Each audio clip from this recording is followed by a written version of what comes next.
Hey guys, so a lot of you asked that I respond to Kinobody's new video entitled Why I Don't Do Full Body Workouts. Because, I'm the full body guy. This is pretty much what I recommend to my clients. It's what I use on myself as an advanced lifter. And of course, you want to know my opinion on this. So that's what I'm here to do. I'm respond to video. Now keep in mind, here's my disclaimer. I am not here to cause drama or engage in any beef between me and Greg. We are absolutely cool. There's no problem between us. I wanted to keep it that way. So all my supporters, I don't want you to go on his channel and say Alpha Destiny says this, Alpha Destiny says that. I'm not attacking Greg, right?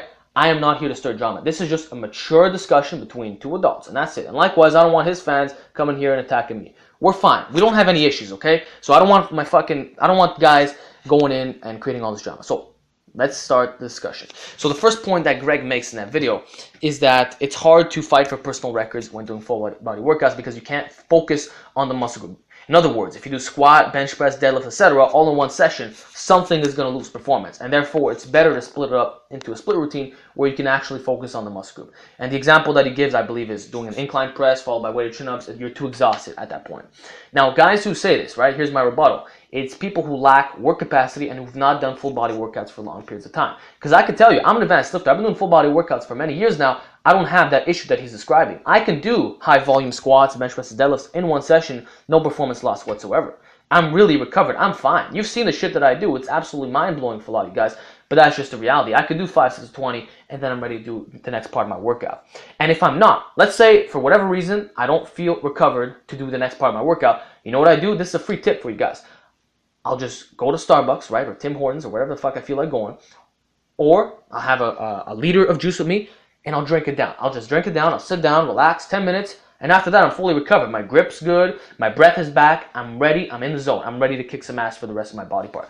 So even if it was true, you don't, like I said, you don't have to leave the gym. You could just rest a little bit, and then you're fine. You could go train again. So this idea of focusing on muscle groups, it's proposed by people who don't really know full body workouts, who haven't used them for a long period of time. Because I can tell you this, after 2 weeks of using full body, you adapt to it. I guarantee you adapt to it. You don't even think about the rest of your muscle groups. This is just a really common misconception. And by building work capacity, so doing enough GPP work, using concurrent training like I recommend, so mixing in different rep ranges and such, your performance is going to be just fine. And let's say, I'm going to bring it one step further. Let's assume that Greg is correct 100%, that you do in fact lose performance on your other muscle groups. Well, guess what? You're still making progress in the fatigue state. And you'll find that if you reverse the order, if you start with the harder exercises first, the reps go up automatically because you still made progress. So here's an example. If your deadlift 10 rep max is 405 and you're doing it at the end of your workout because now you're training in full body fashion, well, maybe you only get 6 or 7 reps, right? But over the weeks and the months, etc., you will make progress with those 6 or 7 reps. It'll eventually bump up to 10 reps.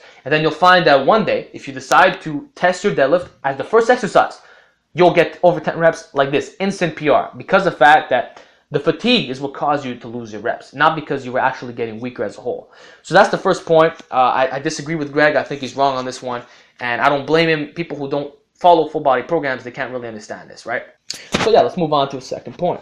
Muscular recovery happens faster than neural recovery. If you really hit a hard chest workout on Monday, your pressing muscles will be short of strength for at least 3 to 4 days. The muscles may very well recover after 48 hours, but the local neuromuscular junctions that are involved in recruiting the muscle fibers in that specific muscle group take longer. Okay, where's the source on this? Where's the source for this information? Because as far as I'm concerned, Greg just pulled this information out of his ass. No offense intended, because these are the facts. And you know what's funny? I find it's very ironic because Greg is a guy who promotes minimalism and reverse pyramid training. Last I checked, this does not have a huge impact on your neuromuscular system. If you want to talk about your neuromuscular system, let's start comparing more athletic programs, right? Let's talk about training twice a day, every day. Maybe that'll have more of an effect. Or how about we discuss the West Side Barbell Conjugate System where you have the max effort day and dynamic effort day. That's where you need 72 hours of crisscross. But when we're talking about the system that he promotes, very low exercise selection, very low volume, etc., you don't need 3 to 4 days to recover from muscle group. Recovering 3 to 4 days comes from extremely high volume split routines and athletic programs. That's where it comes from, not from a system that he's promoting. So I don't know why he's mentioning this point if his programs don't even follow that type of thinking. Because I can tell you right now, if I decide to run the Greek God program, I'll be able to fit all that shit into one session, guaranteed. I could do the incline reverse pyramid training at the beginning, right? Then I could do the reverse pyramid training weighted chin-ups. Then I could do the pistol squats, especially those 3 exercises where they're not even taxing on the body.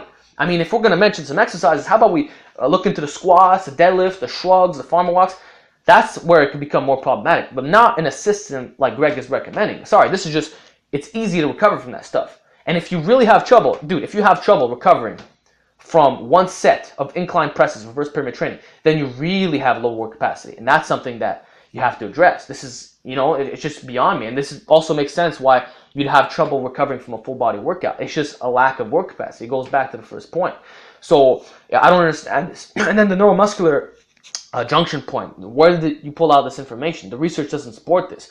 We know for a fact that you can train a muscle group every day and max out and you'll be just fine, right? This is true by looking at Bulgarian line. Bulgarian line, you're working up to a max rep every single time you train. Every day, full body.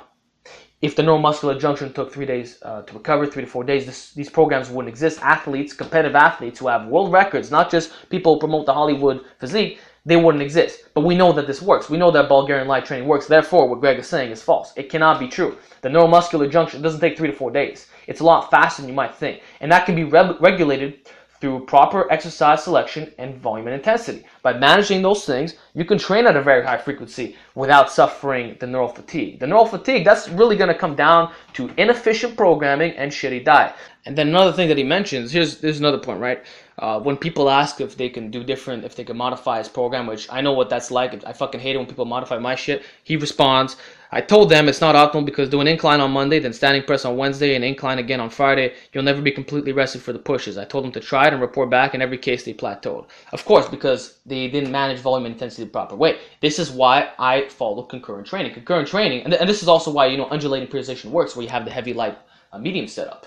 You don't just go balls to the wall heavy every single time you train. You could do that, but in systems like what you're describing, if you could do a Monday, Wednesday, Friday setup, you don't just do heavy, heavy, heavy. You break that shit up into different segments. That's how you do things without suffering, right? And of course, you're still getting the muscle protein synthesis. So there's no neural fatigue, there's no performance loss. You're just getting more protein synthesis, more progression in the long term. So a program like that, dude, honestly, I would do heavy, light, medium, something like the Texas method, but a bit more, a bit different of a program there, but that would solve the issue. You don't have to wait an entire week because you got to remember, after 40 hours, the muscles begin to atrophy. They're done recovering. Protein synthesis is done. So why would you wait a super long time? It doesn't make any sense. You're just shortchanging your gains. So yeah, that doesn't really make sense on that point. And then finally, here's what Greg writes, right? This is the last point. Again, I'm not saying full body doesn't work, but if you want to be as optimal as possible, I would move to a 2 or 3 day split. Much more enjoyable too. But what you enjoy the most. Okay, I respect the fact that he's saying what you enjoy the most. That's cool. But he writes, as optimal as possible. If you want things to be as optimal as possible, if you want things to be as optimal as possible as a drug-free lifter, you need to follow a high-frequency program that is focused on periodization. You need a periodized program. That's how you're going to make the most optimal gains.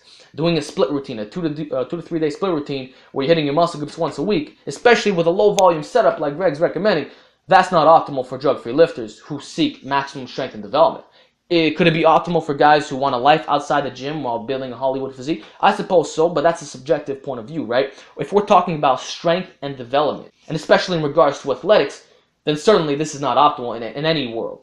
If you read any exercise science textbook, you'll find out that athletes don't actually use split routines. They'll typically follow upper-lower programs, full body training systems. They follow heavily periodized shit written by strength and conditioning professionals. Split routines are a thing made by bodybuilders. They are not optimal by any means. They work for drug users who have very good genetics. That's about it. For the average Joe, you're much better off following high-frequency full-body setup. That's just how it is, right? So if you're going to talk about training optimally, split routines is definitely not the way to go, at least for performance reasons.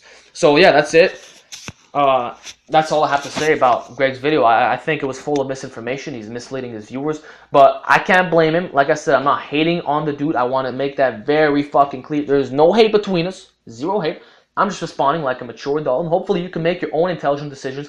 Use your critical thinking abilities, because yeah, you just gotta look at me. 186 pounds at my peak, sub 15% body fat, 4 or 5 times 1 reverse monster mini band bench press. That's like not even 1% of the population can do that shit as a drug-free lifter. So I'm someone who walks the talk. I've read the books. My clients report results of full body training, and I'm gonna continue supporting it. So anyone who says full body training is not as optimal as a split routine, or these are the reasons why you shouldn't do it, I just disagree with that. So I hope this video has been a good use to you, and let me know what you think down below.